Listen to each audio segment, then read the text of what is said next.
একটা চলচ্চিত্রের গান করছি। এই গানটি ৮০ দশকের ছবি, এখনই সময়। চলচ্চিত্রের নাম, সুর করেছেন আলাউদ্দিন আলী। আমার খুব প্রিয় একটা গান, জীবন মানে যন্ত্রণা, সাবিনা আপার গাওয়া।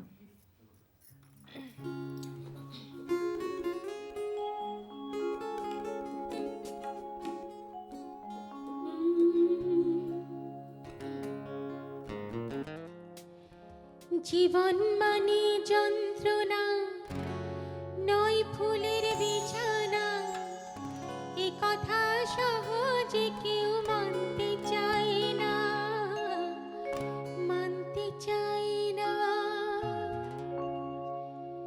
জীবন মানে যন্ত্রণা।